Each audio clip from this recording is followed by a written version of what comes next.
911, where's your emergency? Hi, I am on Interstate 459, and there is a kid just walking by themselves.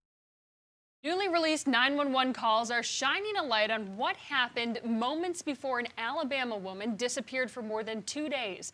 Carlee Russell says she was abducted, but police say they can't confirm that story. Queen City News Chief Legal Analyst Carlee Russell joining us now to talk about this case that's really garnered national attention. It really has. I mean, this was such a cry for help. It was such a public outcry that it made national news, as Morgan just said, but so many people were vested in this story because they wanted to find out, where was she? What happened to her? And when you look at this, I think the first question we have at this point now in the case is, who's paying for this response that made everybody come out to look for this woman? I mean, I think you had to be under a rock if you didn't know this story for the last few days that was happening.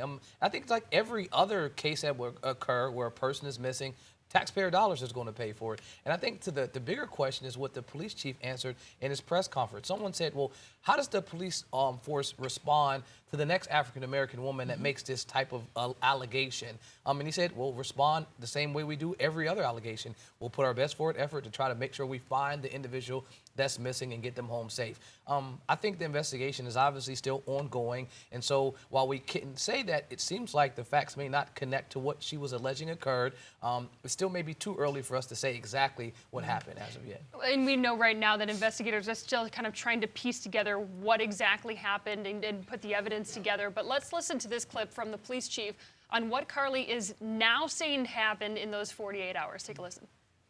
She stated when she got out of her vehicle to check on the child, a man came out of the trees and mumbled that he was checking on the baby. She claimed that the man then picked her up and she screamed. She stated he then made her go over a fence.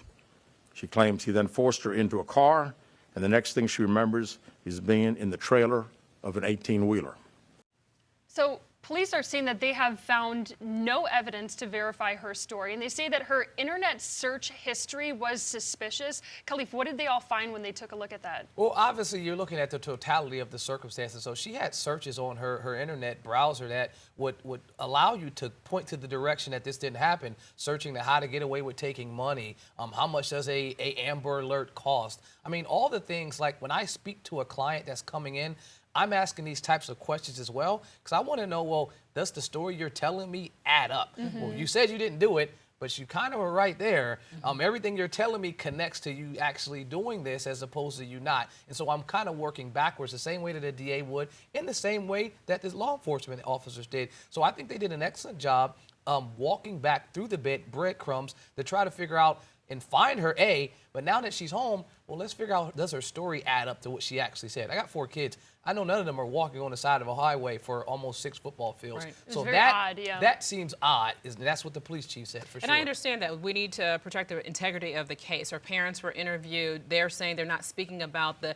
intricate details that we really want to know, so we still are waiting for that information. But if it is found that she made up this whole entire story, could she face some legal charges? I mean, the first thing I say is she's lucky if this does turn out that it did not happen. She's lucky she's in Alabama and not North Carolina. There, that type of charge is a misdemeanor charge. In North Carolina, it is a misdemeanor. However, if it's alleged to have involved a child, it becomes a felony.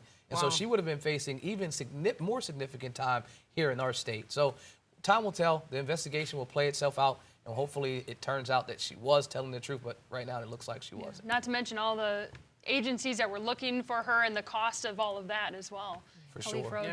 Thank you. A lot of people.